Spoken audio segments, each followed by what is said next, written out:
Hello everyone, this is Chaim Durst. Today I'd like to talk about strength and weakness. Many students feel a compulsion to write about an accomplishment, about an award, about something that's good about them, what they think it sounds good about them on their college application essay. But that usually backfires. Why is that? Because so many other students are doing the same thing. And the admissions officer is really sick of reading those type of essays. More importantly, those types of essays may not reveal as much about a student's character as talking about a failure, a setback, or a challenge. Think back on what has formed your character. Has it been successes or has it been failures?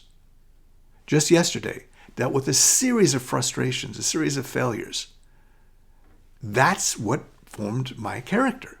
Not the good times, not the happy times. Those are important too.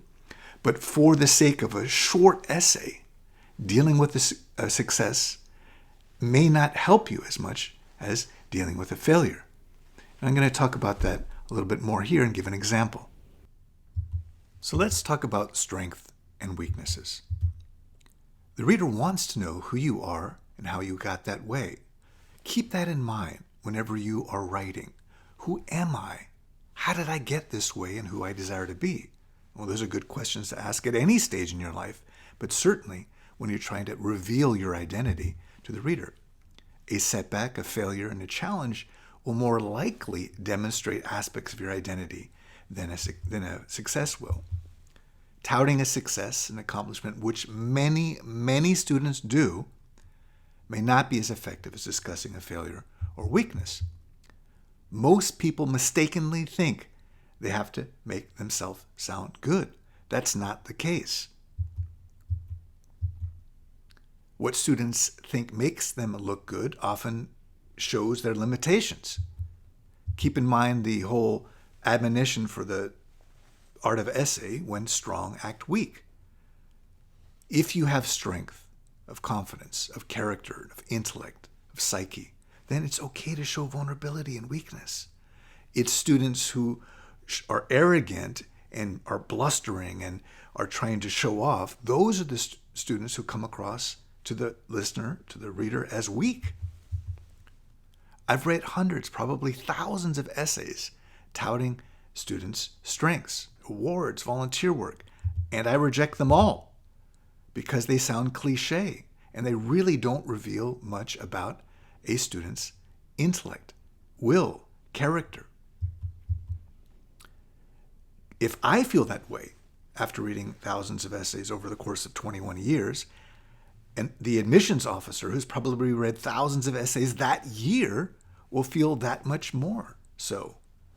If you avoid this pitfall, your essay will stand out. Let's say there's 30,000 students who are applying to your dream college. Well, of those, let's just assume 25,000 of them are trying to sound good. I did this and I'm this way and I won this award. Well, if you just don't do that, you're in the top 5,000. And from those, the admissions officers will probably choose those who will get admitted. So here's an example of a student who wrote about a weakness, supposed weakness. You tell me you can fix my broken emotions. While I do appreciate what you've done, you impede the work that only I can do. I can calm my troubled mind without your assistance. Thank you. And I don't want or need it silenced. I don't want my emotions strangled. Look at the use of you here. You tell me you can fix my. The use of pronouns, which we're going to cover in a later video, is exquisite in this essay. You, my, I, you, I. And look at the sing-song, almost poetic couplet at the end. And I don't want or need its silence. I don't want my emotions strangled. Yes, they are threatening at times. My emotions, that is. Look at the interesting syntax there. After the simplistic, I don't want, you have this more convoluted syntax here. But I can either spend my lifetime escaping from them or growing from them. They can either be a constant source of threat or of creativity. This world celebrates constant escape. We live in a culture of escapism, yet I know if I escape growth now, I will only have to face it when I don't have you, my chemical crutch. No, I choose to face myself, all of myself. I'd rather develop real tools to manage my emotions, to channel this pain, to understand it and resolve it on my own terms. Keep your chemical oasis. Really powerful punch at the end.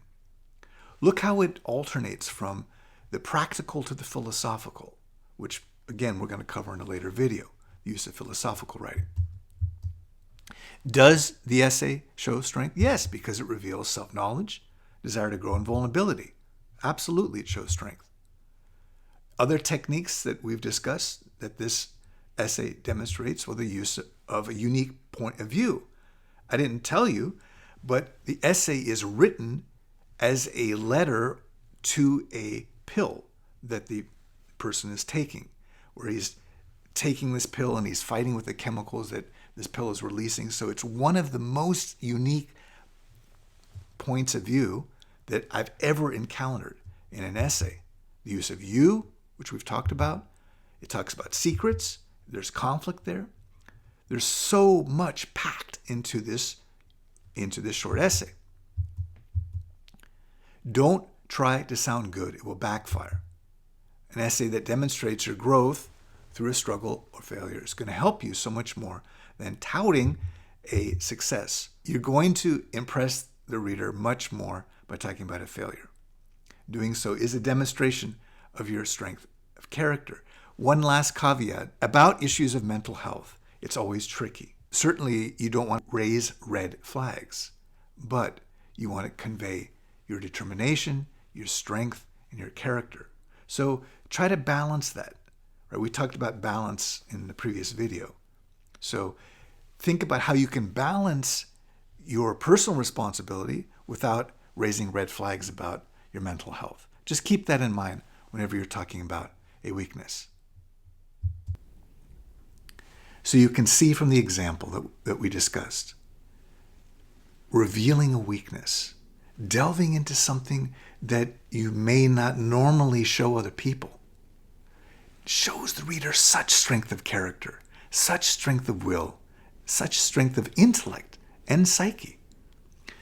By showing a strength, by talking about an accomplishment, well, you probably will turn the reader off. So I urge you, when you write your Common App personal statement, consider revealing weakness. And by doing so, you're going to show strength. Thank you for joining me today. My name is Chaim Durst.